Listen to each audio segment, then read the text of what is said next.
Alright, so you're here because you want to find even more things about how to tackle NPS and how to do advanced things thanks to the NPS. In the next few minutes, I'm going to show you why you need to track pre and post delivery NPS and how to make use of it.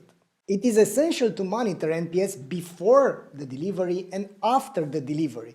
And that's because when someone is buying from you for the first time, he's not actually buying the product. He's buying the promise that you give through your marketing. That's why you need to understand what kind of expectations you've set with the buying process and what was the reality, because the expectation is different. And that's why you need to monitor the expectations gap, which is the delta NPS, the difference between the pre-delivery and the post-delivery NPS. The pre-delivery NPS, it's made on the confirmation page or on the thank you page. There you can find out things which are related to the buying process, to the website experience, to the buying experience itself.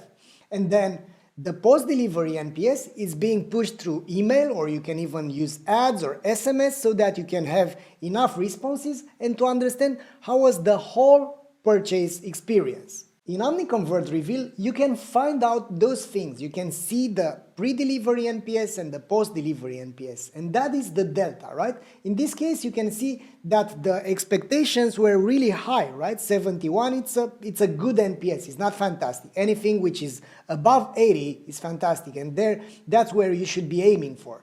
But the post-delivery NPS is -7 because NPS can be negative, right? You can have even more detractors than promoters, and that means your NPS is going to be negative. So in this case, you need to fix what's broken. And what's broken is something on the post-delivery NPS. And that's why I suggest to do this type of real-time NPS treatments, right? You get the pre-delivery NPS over here, and if the score is low and if the customer segment is pretty important, you can trigger a ticket because we have this integration with Gorgias, or there are other integrations with Zendesk and other help desk systems available.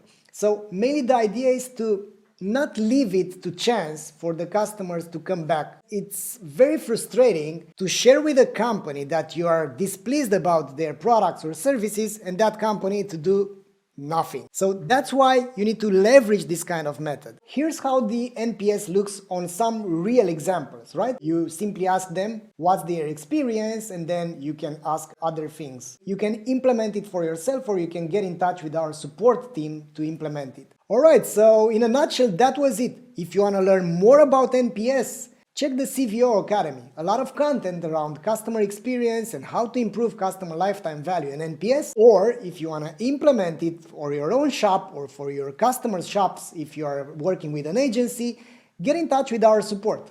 That was it for me. Thanks for watching.